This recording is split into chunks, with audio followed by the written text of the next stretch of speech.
अस्सलाम वालेकुम।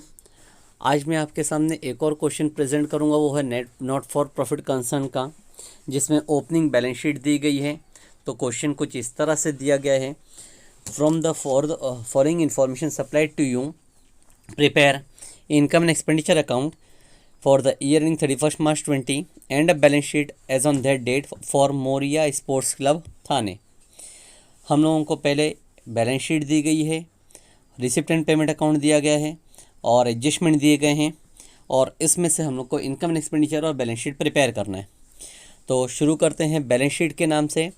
Balance sheet है कैपिटल फंड जो कि हम लोग पोस्टिंग करेंगे अपना लाइब्रेरी साइड में, एक ही इफेक्ट। बैंक ओवरड्राफ्ट का इफेक्ट पास नहीं करना पड़ेगा, क्योंकि हम लोगों को ऑलरेडी रिसिप्ट एंड पेमेंट के क्रेडिट साइड में बैलेंस ब्रॉट डाउन करके दिया गया है। और आउटस्टैंडिंग सैलरी को हम लोग पास करेंगे एक्सपेंडिचर में, सैलरी में से माइनस। एसेट्स से मशीनरी, तो मशीनरी को रिकॉर्ड करेंगे बैलेंस शीट के एसेट्स में। आउटस्टैंडिंग सब्सक्रिप्शन, तो हम लोग करेंगे सब्सक्रिप्शन में से माइनस। प्रीपेड इंश्योरेंस, तो इंश्योरेंस को हम लोग करेंगे इंश्योरेंस में प्लस। फर्नीचर जो कि बैलेंस शीट में जाएगा। कैश इन हैंड जिसका इफेक्ट पास नहीं किया जाएगा। और आउटस्टैंडिंग लॉकर रेंट, तो लॉकर रेंट में करेंगे हम लोग माइनस। अब यहाँ पर जो बैलेंस शीट की हम लोग पोस्टिंग करते हैं, एसेट्स और लाइबिलिटीज़ हो तो हम लोग डायरेक्टली पास कर देते हैं इफेक्ट, लेकिन आउटस्टैंडिंग और प्रीपेड जो भी नाम दिए गए थे, outstanding salary, outstanding subscription, outstanding locker rent, ये तीनों को मैंने कहा है माइनस करना है, क्योंकि ये ओपनिंग बैलेंस शीट के बारे में कहा गया है। और वहीं प्रीपेड इंश्योरेंस था, तो मैंने उसके लिए कहा है कि प्रीपेड इंश्योरेंस को हम लोग को प्लस करना है। तो ओपनिंग बैलेंस शीट में आउटस्टैंडिंग हो, प्रीपेड हो, स्टॉक हो, कुछ भी चीज़ हो जो कि इनकम एंड एक्सपेंडिचर में आने वाला हो, उसका हम लोग रिवर्स इफेक्ट पास करेंगे। रिवर्स का मतलब ये होता है कि अगर एडजस्टमेंट में माइनस था तो बैलेंस शीट की चीज़ को प्लस करेंगे, और अगर एडजस्टमेंट में प्लस करते थे तो बैलेंस शीट की चीज़ को हम लोग करेंगे माइनस। ठीक है। रिसिप्ट एंड पेमेंट साइड में, रिसिप्ट साइड की जगह पे लाइब्रेरीज लिख दिया है, लेकिन वो रिसिप्ट साइड है, ध्यान देना उसको। बैलेंस ब्रॉट डाउन इग्नोर करेंगे, क्योंकि ओपनिंग बैलेंस ऑफ कैश है, उसका इफेक्ट पास नहीं होता। सब्सक्रिप्शन रेवेन्यू है।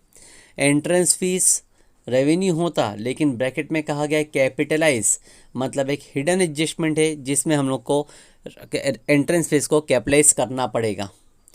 ठीक है। फिर लॉकर रेंट रेवेन्यू है, लेकिन उसके बाद में नाम दिया डोनेशन, ब्रैकेट में दिया है कैपिटलाइज।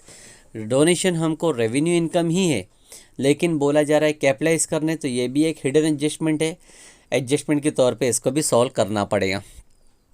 पेमेंट साइड में बैलेंस ब्रॉट डाउन कहा गया है। बैंक ओवरड्राफ्ट, तो बैंक ओवरड्राफ्ट का कोई इफेक्ट पास नहीं किया जाएगा। सैलरी एक्सपेंस में आएगा। Insurance premium expense, interest expense, refreshment expense वो भी एक्सपेंस है। और फर्नीचर का नाम दिया गया है, तो फर्नीचर का नाम देने का मतलब है परचेस ऑफ फर्नीचर। जो फर्नीचर बैलेंस शीट की ओपनिंग में था उसी में हम ये प्लस कर देंगे परचेस के नाम पे। और बैलेंस कैरिड डाउन कहा गया है cash in hand, cash at bank, तो ये दोनों closing balance of cash and bank है, तो कैश बैलेंस या बैंक बैलेंस दोनों को हम लोग पास कर देंगे एसेट्स में। अब एडजस्टमेंट कहा गया है, subscription received include 3000 for 18-19। Subscription जो हमको मिला है 3000 रुपये 18-19 का मिला है, तो सब्सक्रिप्शन में से हम माइनस करेंगे 3000 रुपये 18-19 का।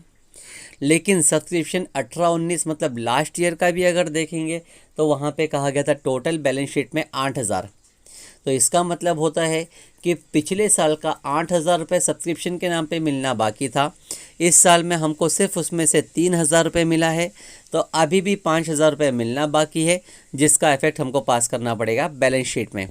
यानी 8000 बैलेंस शीट में जो था ओपनिंग बैलेंस शीट में, उसको दो जगह पे बाइफरकेट करके पास करनी पड़ेगी। 3000 फ्रॉम सब्सक्रिप्शन माइनस होगा, और रिमेनिंग 5000 बैलेंस शीट के एसेट्स में आएगा। उसके बाद में कहा गया है outstanding subscription for 1920 was 14,000। Current year का आउटस्टैंडिंग बोला गया है 14,000, तो करंट ईयर का जैसा एडजस्टमेंट पास करते हैं हम लोग वैसे ही करेंगे, यानी सब्सक्रिप्शन में प्लस और बैलेंस शीट के एसेट्स में। On 31 March 20 prepaid insurance premium was 2500। Insurance premium prepaid बोला जा रहा है तो प्रीपेड का इफेक्ट हम माइनस करेंगे और सेकंड इफेक्ट चले जाएगा एसेट साइड में। थर्ड है डेप्शिट फर्नीचर बाय 3000। फर्नीचर के ऊपर डेप्शन निकालना है तो फर्नीचर में से माइनस करेंगे डेप्शन और सेकंड इफेक्ट हम पास कर देंगे एक्सपेंडिचर साइड में। लॉकर रेंट आउटस्टैंडिंग बोला गया है 400, तो लॉकर रेंट में हम लोग एक इफेक्ट प्लस करेंगे और सेकंड इफेक्ट पास कर देंगे एसेट साइड। ये पूरे क्वेश्चन में सिर्फ और सिर्फ इम्पॉर्टेंट इन्फॉर्मेशन जो है वो दो है। पहली चीज़ इम्पॉर्टेंट इन्फॉर्मेशन जो है वो है सब्सक्रिप्शन के बारे में, कि सब्सक्रिप्शन आउटस्टैंडिंग है लास्ट ईयर का भी, करंट ईयर का भी, लास्ट ईयर का भी मिलना बाकी है, करंट ईयर का भी मिलना बाकी है। और दूसरी चीज़ जो है वो आउटस्टैंडिंग और प्रीपेड जो बैलेंस शीट में भी है और एडजस्टमेंट में भी है। तो सॉल्यूशन करने के टाइम पे ध्यान देना इसको, सॉल्यूशन किस तरह से किया जाएगा। अच्छा, अब हम लोग सॉल्यूशन करते हैं। सॉल्यूशन करने के लिए पहले फॉर्मेट प्रिपेयर करेंगे, इनकम एंड एक्सपेंडिचर अकाउंट पूरे एक पेज का और बैलेंस शीट एक पेज का। अब स्टेप ऑफ सॉल्यूशन ये रहेगा कि सबसे पहले हम लोग बैलेंस शीट की ही पोस्टिंग करेंगे। बैलेंस शीट की जब हम पोस्टिंग करेंगे तो उसका एक ही इफेक्ट पास होगा और उसके बाद में सेकंड स्टेप जो जाएगा वो हमारा होगा एडजस्टमेंट करना। एडजस्टमेंट की पोस्टिंग करोगे ट्वाइस जाएगा डबल इफेक्ट पर करके। और उसके बाद में तीसरा स्टेप जो जाएगा रिसिप्ट एंड पेमेंट की पोस्टिंग करना। रिसिप्ट एंड पेमेंट को हम लोग रिकॉर्ड करेंगे ओनली वंस। हिडन एडजस्टमेंट है, हिडन एडजस्टमेंट को हम लोग सॉल्व करेंगे ट्वाइस एडजस्टमेंट पे। और लास्ट स्टेप जो है वो अपना टैली करना है। ठीक है, तो सॉल्यूशन स्टार्ट होगा बैलेंस शीट से पहले, ओपनिंग बैलेंस शीट, उसके बाद में एडजस्टमेंट और उसके बाद में रिसिप्ट एंड पेमेंट और लास्ट में होगा टैली करना। ठीक है, तो तैयार कर लेते हैं फॉर्मेट और सॉल्यूशन स्टार्ट करते हैं ना। सॉल्यूशन सबसे पहले तो हम लोग पोस्टिंग करेंगे बैलेंस शीट की। जो बैलेंस शीट की इंफॉर्मेशन दी गई है उसकी इफेक्ट पास करते जाते हैं एक एक करके।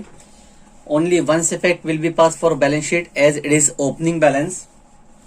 सबसे पहले कहा गया है कैपिटल फंड, तो कैपिटल फंड हम लोग लिखेंगे अपना सॉल्यूशन में लाइब्रेरी साइड, हेडिंग लिखेंगे कैपिटल फंड और इनर कॉलम में ही लिखेंगे ओपनिंग बैलेंस है।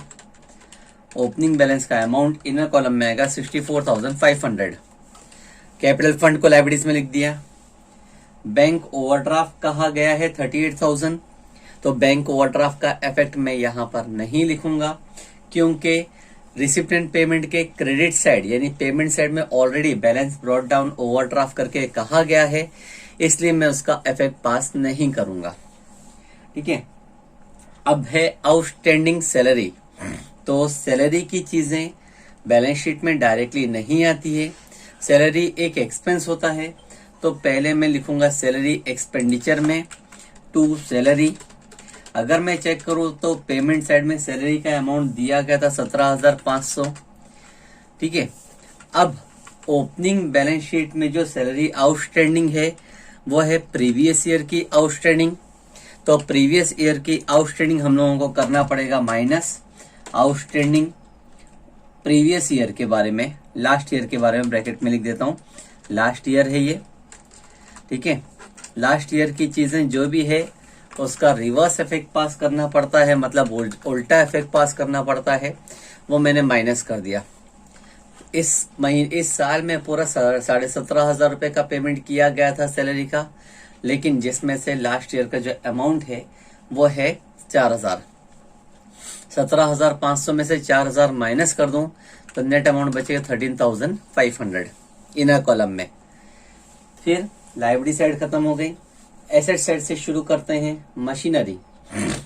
तो मशीनरी को मैं लिखूंगा एसेट साइड में, एसेट्स में ही लिख देंगे मशीनरी, लेकिन उसको भी अंडरलाइन करके नीचे लिखेंगे ओपनिंग। ओपनिंग का अमाउंट फर्स्ट कॉलम में लिखूंगा 69,000। नेक्स्ट नाम दिया था आउटस्टैंडिंग सब्सक्रिप्शन 8,000। तो सब्सक्रिप्शन को मैं लिखूंगा इनकम में पहले बाय सब्सक्रिप्शन। अगर सब्सक्रिप्शन का अमाउंट मैं चेक करूं तो रिसिप्ट साइड में दिया गया है और सब्सक्रिप्शन का अमाउंट है 1,05,000। अब आउटस्टैंडिंग कहा गया था बैलेंस शीट में प्रीवियस ईयर का है, तो रिवर्स इफेक्ट पास करेंगे माइनस आउटस्टैंडिंग ब्रैकेट में लिख देता हूं लास्ट ईयर, ठीक है। और अमाउंट जो दिया गया है वो है 8000। 1,05,000 में से मैं 8000 माइनस कर दूं तो बचता है मेरा 97,000 इनर कॉलम में। प्रीपेड इंश्योरेंस प्रीमियम, इंश्योरेंस भी चेक करेंगे तो वो बैलेंस शीट का ट्रांजैक्शन नहीं है, इनकम एक्सपेंडिचर में होता है और एक्सपेंस में है। तो मैं इंश्योरेंस को लिखता हूं टू इंश्योरेंस कुछ लाइन छोड़ के इंश्योरेंस का अमाउंट अगर देखा जाए तो पेमेंट साइड में था 11,000। अब प्रीपेड इंश्योरेंस प्रीमियम कहा गया था तो प्रीपेड का रिवर्स इफेक्ट पास करेंगे प्लस प्रीपेड ब्रैकेट में लिख देता हूं लास्ट ईयर, और अमाउंट जो था प्रीपेड का 2,000 है तो 11 प्लस 2,000 करेंगे तो हो जाएगा 13,000। उसी तरह से था फर्नीचर एसेट होता है, एसेट साइड में लिखेंगे मशीनरी के नीचे 2 लाइन छोड़ के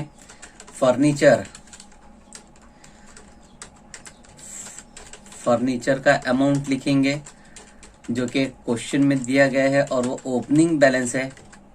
अमाउंट कहा गया है फर्नीचर का 15,000।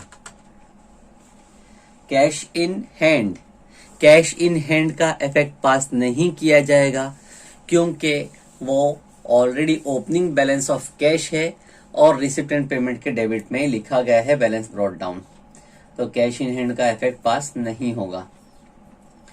नेक्स्ट नाम दिया है आउटस्टैंडिंग लॉकर रेंट इनकम है, इनकम साइड में दिया हुआ है, सब्सक्रिप्शन के नीचे 2-3 लाइन छोड़ के लिखेंगे बाय लॉकर रेंट,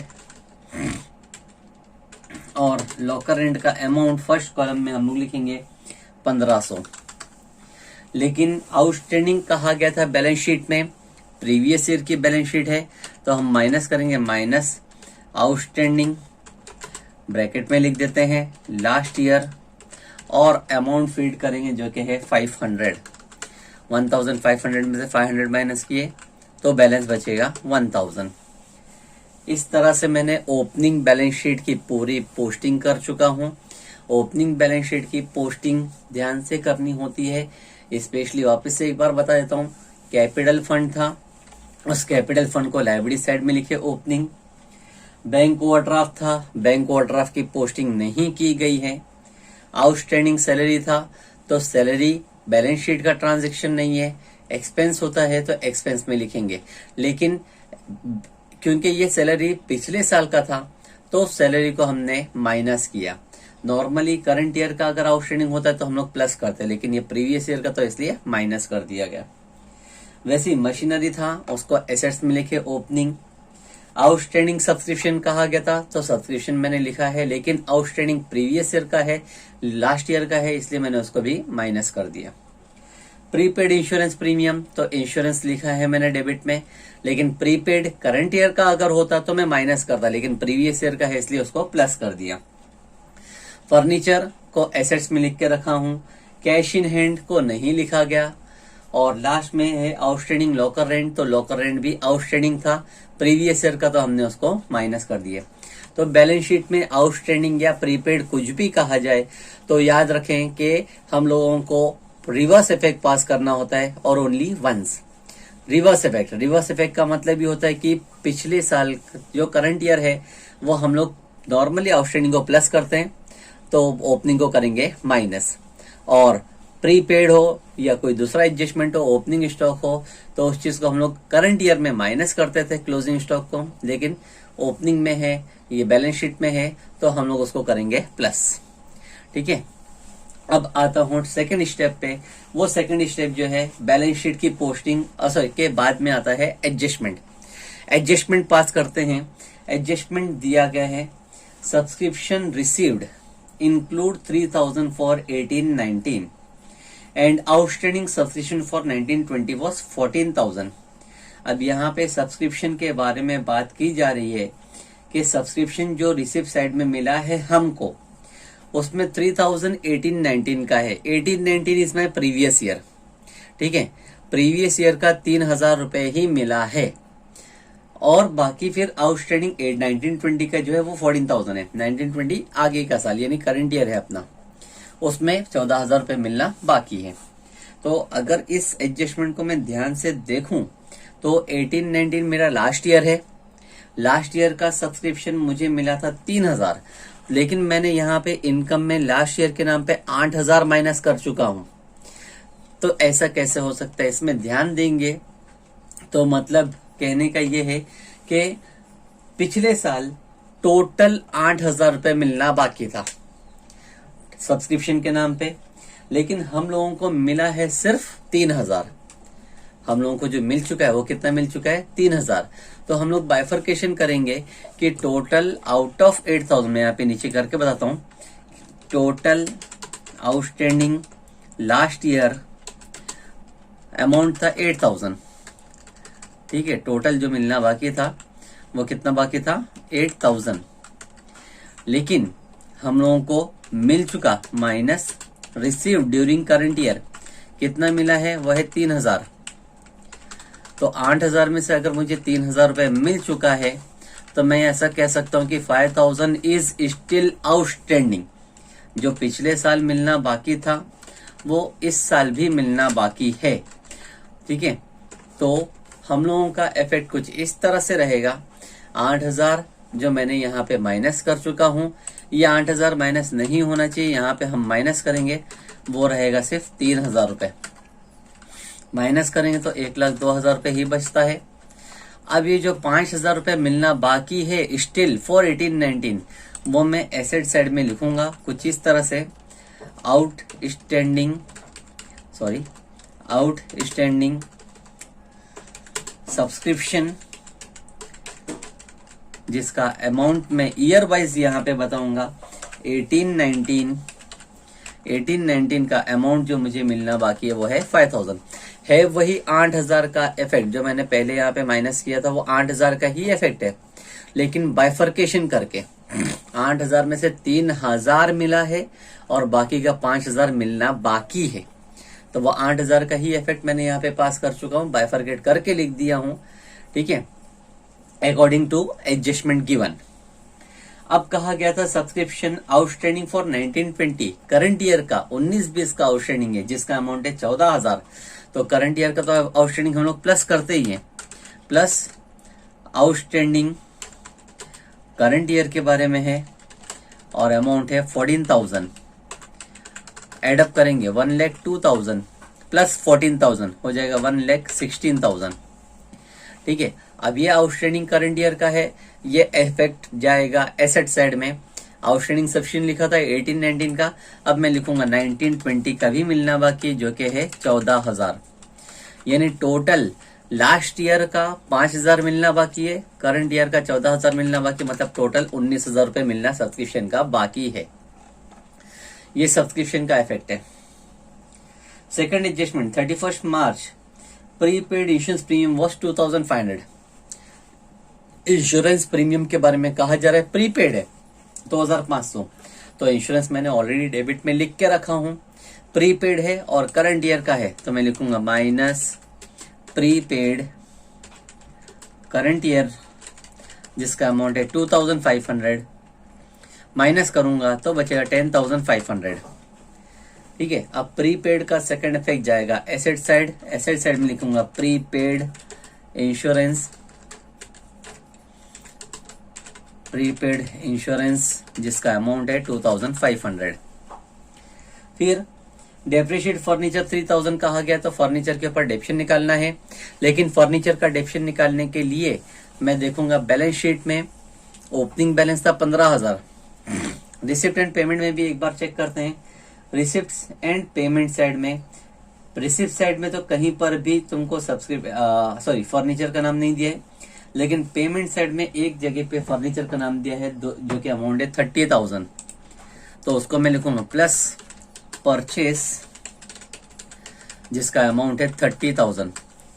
यानी कि ओपनिंग में 15,000 का फर्नीचर था, 30,000 का और परचेस कर लिए, तो मेरे पास टोटल फर्नीचर हो गया है 45,000।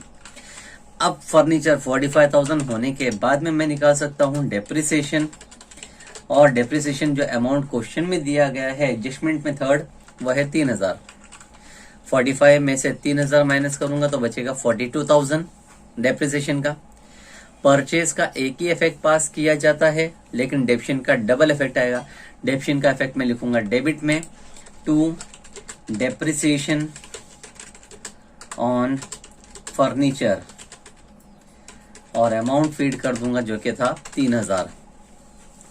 डेप्शन का भी इफेक्ट हो गया। लास्ट कहा गया locker rent outstanding for 1920 is 400। Locker rent outstanding है, लॉकर रेंट मैंने अभी क्रेडिट में लिखा था आउटस्टैंडिंग, लेकिन लास्ट ईयर का बैलेंस शीट का पोस्टिंग था। अब करंट ईयर का मैं पास करूंगा, करंट ईयर के लिए लिखूंगा प्लस आउटस्टैंडिंग करंट ईयर के लिए है, जो कि अमाउंट कहा जा रहा है 400। एडअप करके देखें 1,000 प्लस 400 हो जाएगा 1,400। ठीक है, तो अब इसका सेकंड इफेक्ट भी हमको पास करना है, प्लस किया जा रहा है, प्लस करना है, सेम इफेक्ट आएगा, मतलब इनकम मिलना बाकी है। एसेट साइड में लिखेंगे आउटस्टैंडिंग लॉकर रेंट, जिसका अमाउंट आएगा 400। इस तरह से एडजस्टमेंट भी मेरे कंप्लीट हो गए, एडजस्टमेंट पोस्टिंग कर लिया। अब लास्ट चीज है कि रिसिप्टेंट पेमेंट जो है, रिसिप्टेंट पेमेंट की पोस्टिंग करते हैं। रिसिप्टेंट पेमेंट में पहला नाम था balance brought down, opening balance of cash, जो कि इफेक्ट नहीं पास किया जाता है। सब्सक्रिप्शन का इफेक्ट मैंने यहाँ पे पास कर चुका हूं ऑलरेडी। एंट्रेंस फीस के बाजू में कहा गया है कैपिटलाइज, तो एंट्रेंस फीस पहले तो हम लोग इनकम मानते हैं बाय एंट्रेंस फीस, और इनकम के लिए फर्स्ट कॉलम में मैं लिखता हूँ 9,300, लेकिन ब्रैकेट में कहा गया है कैपिटलाइज। इसका मतलब है it is an hidden adjustment. Hidden adjustment के हिसाब से हमको एडजस्टमेंट के हिसाब से सॉल्व करना पड़ेगा कि कैपिटलाइज किया जाएगा, और कैपिटलाइज करने का इफेक्ट होता है माइनस करना। माइनस करेंगे कैपिटलाइज 9,300 पूरा कैपिटलाइज करेंगे, बचेगा 0 इनकम। कैपिटलाइज का मतलब हो गया कि हमको कैपिटल फंड में प्लस करना था, कैपिटल फंड में प्लस करेंगे प्लस एंट्रेंस फीस और अमाउंट जो कि मैं लिखूंगा 9,300। ठीक है, अब और आगे लॉकर रेंट था, लॉकर रेंट मैंने लिख चुका हूं इनकम में। डोनेशन के साथ में भी वही है कैपिटलाइज, तो पहले मैं डोनेशन को इनकम मानता हूं, डोनेशन जिसका अमाउंट था 800 रुपीज। अब उसको भी कैपिटलाइज करने के लिए बोला जा रहा है, मतलब मैं लिखूंगा माइनस कैपिटलाइज, और अमाउंट पूरा 800 माइनस कर दूंगा तो बचेगा 0। ठीक है, अब इसका भी सेकंड इफेक्ट यानी कैपिटल फंड में प्लस करेंगे, प्लस डोनेशन जिसका अमाउंट है 800। हिडन एडजस्टमेंट ब्रैकेट में इंफॉर्मेशन दी जाती है कैपिटलाइज का, तो हम एडजस्टमेंट के हिसाब से सॉल्व करेंगे डुअल इफेक्ट, एक बार इनकम में से माइनस करेंगे और दूसरी बार हम लोग बैलेंस शीट के कैपिटल में प्लस कर देंगे। रिसीव साइड का काम खत्म हुआ। पेमेंट साइड में चेक करते हैं। पेमेंट साइड में दिया था balance brought down opening balance of overdraft. Overdraft का ओपनिंग बैलेंस का इफेक्ट पास नहीं होगा क्योंकि ओपनिंग बैलेंस शीट में ऑलरेडी दिया गया था। सैलरी हम लोग ने डेबिट में लिखे थे और उसके ऊपर कोई एडजस्टमेंट नहीं आया, इसलिए लास्ट कॉलम में लिख के रख देते हैं 13,500। इंश्योरेंस का नाम हो चुका है। इंटरेस्ट एक्सपेंस है, डेबिट में आएगा, टू इंटरेस्ट जिसका अमाउंट कहा गया 1,400। फिर रिफ्रेशमेंट एक्सपेंस भी एक्सपेंस है, डेबिट में आएगा, टू रिफ्रेशमेंट एक्सपेंस, और अमाउंट जो फीड करेंगे क्वेश्चन में दिया गया 4,200। फर्नीचर को ऑलरेडी मैंने एसेट्स में प्लस कर चुका हूं। Balance credit down cash in hand cash at bank assets में आएगा, दोनों ही नाम, कैश इन हैंड जिसका अमाउंट है 6,500। कैश एट बैंक जिसका अमाउंट दिया है 20,000। इस तरह से मेरा पूरा काम कंप्लीट हो गया।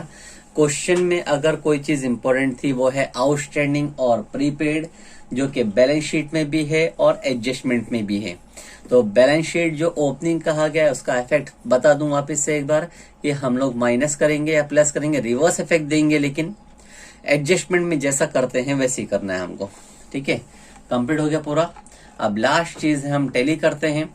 टैली करने से पहले देखेंगे मशीनरी का ओपनिंग था 69, ना परचेस ना सेल कुछ भी नहीं, तो 69,000 लास्ट कॉलम में लिख के हम लोग छोड़ देते हैं। कैपिटल फंड में अभी लिखा नहीं हूं मैंने, क्योंकि सरप्लस या डेफिसिट जो भी आएगा प्लस माइनस करके लिखेंगे इसमें। ठीक है, तो टैली करने चालू करते हैं एक एक करके। अब टोटल करते हैं पहले डेबिट साइड।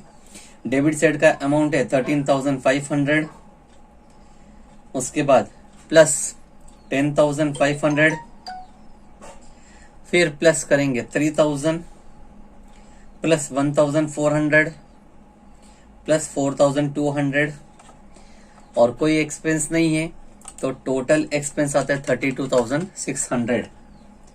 अब क्रेडिट साइड में इनकम का भी टोटल कर लेते हैं। 1,16,000 प्लस 1,400, और बाकी की कोई इनकम है ही नहीं, 0 है, यानी टोटल ऑफ इनकम आता है 1,17,400। इनकम है 1,17,400, एक्सपेंस है 32,000। इनकम ज्यादा है, लेकिन दोनों साइड 1,17,400, बोथ साइड 1,17,400। इनकम में से एक्सपेंस माइनस कर दें, 1,17,400 में से 32,600 माइनस करें तो बैलेंस बचता है 84,800। डेबिट में बचेगा क्योंकि इनकम ज्यादा थी, इसको लिखेंगे टू सरप्लस। सरप्लस कहा जा रहा है मतलब कैपिटल फंड में हमको प्लस करना पड़ेगा, प्लस सरप्लस जिसका अमाउंट कहा गया है, और कैलकुलेट करे थे हमने 84,800। अब टोटल करते हैं कैपिटल का भी, 64,500 प्लस 9,300 प्लस 800 और प्लस 84,800, तो टोटल अमाउंट कैपिटल का बनता है 1,59,400। टैली करते हैं आप। लाइबिलिटी साइड में तो सिर्फ कैपिटल ही था और तो कुछ आया ही नहीं है, तो टैली अमाउंट भी वही रहेगा 1,59,400। एसेट साइड में टोटल करके देख लेते हैं सेम आता है या नहीं आता। 69,000 of building plus 42,000 plus 19,000 plus 2,500 plus 400 और फिर प्लस 6,500 और लास्ट में है 20,000। तो टोटल जब करेंगे तो आएगा 1,59,400। बैलेंस शीट हमारी यहाँ पर टैली हो जाती है। ठीक है, ये अपना पूरा सॉल्यूशन वाइंड अप हो गया। यहाँ एट द एंड आप लोग को फिर बोलूँगा कि सॉल्यूशन ध्यान से करना, स्टेप वाइज। सबसे पहले बैलेंस शीट को सॉल्यूशन करूँ, उसके बाद में एडजस्टमेंट का इफेक्ट सॉल्व करूँ, और लास्ट में रिसिप्ट एंड पेमेंट का सॉल्यूशन करूँ। और मेन पार्ट ये है कि सॉल्यूशन अपनी नोटबुक में कॉपी करें, स्टेप बाय स्टेप, जैसा वीडियो में आप लोगों को एक्सप्लेन किया जाता है। जब तक आप क्वेश्चन और सॉल्यूशन को अपनी नोटबुक में सॉल्व नहीं करोगे, आप लोगों को सॉल्यूशन करने का तरीका समझ में नहीं आएगा। तो आप लोग इनकम एंड एक्सपेंडिचर अकाउंट पूरे पेज का बनाएं, बैलेंस शीट पूरे पेज का बनाएं, क्वेश्चन भी कॉपी कर लें, और फिर जैसा वीडियो स्टेप बाय स्टेप आप लोग को बताया जा रहा है वैसा पूरा कॉपी करें। ठीक है, थैंक यू।